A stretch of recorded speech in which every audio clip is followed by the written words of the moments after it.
शिवसेनेत फूट पडल्यानंतर निवडणूक आयोगानं मूळ पक्ष आणि चिन्ह एकनाथ शिंदेंच्या हाती सोपवलं। मात्र आता 13 मतदारसंघांमध्ये शिवसेना विरुद्ध शिवसेना असा सामना रंगलाय। त्यामुळे या 13 मतदारसंघांमध्ये शिवसैनिक आणि जनता कोणत्या शिवसेनेमागे उभी राहणार यावर खरी शिवसेना कोणती याचा निकाल लागणार आहे। यावरचाच हा विशेष रिपोर्ट। जनता ठरवणार खरी शिवसेना कुणाची।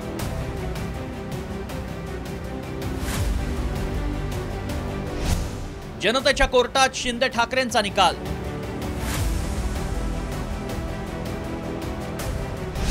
तेरा मतदारसंघामध्ये ठाकरे विरुद्ध शिंदेंचा सामना।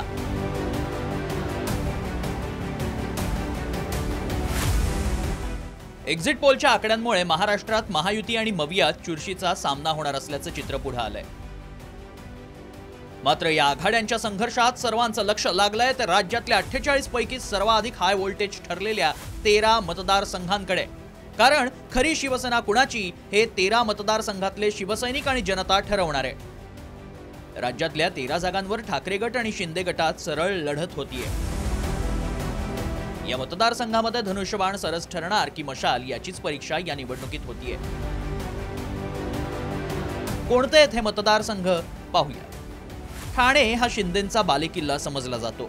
यात शिंदे गटाचे नरेश म्हस्के विरुद्ध ठाकरे गटाचे राजन विचारे यांच्यात सामना रंगणार आहे। उत्तर पश्चिम मुंबईत रवींद्र वायकर विरुद्ध अमोल कीर्तीकर असा सामना रंगेल।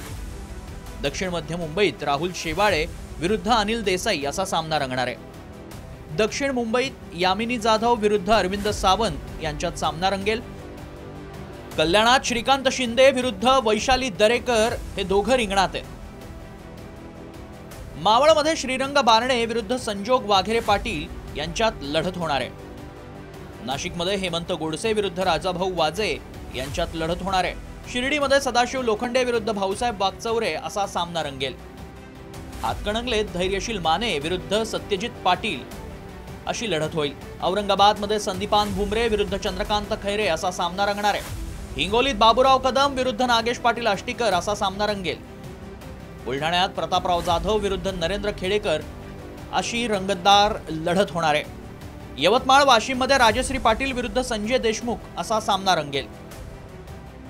बरोबर 2 वर्षांपूर्वी एकनाथ शिंदे यांनी शिवसेनेत बंड केलं। त्यानंतर निवडणूक आयोगानं मूळ शिवसेना पक्ष आणि धनुष्यबाण चिन्ह शिंदे गटाला सोपवलं। मात्र गेल्या 2 वर्षांनंतर राज्यात पहिल्यांदाच मोठी निवडणूक होतीये। त्यामुळे आयोगाचा निकाल सामान्य शिवसैनिक आणि जनतेला मान्य आहे का याचीच कसोटी लोकसभा निवडणूक निकालात लागणार आहे। त्यामुळे सगळ्या महाराष्ट्राचं लक्ष या 13 मतदारसंघांकडे लागलंय। ब्युरो रिपोर्ट, साम टीव्ही।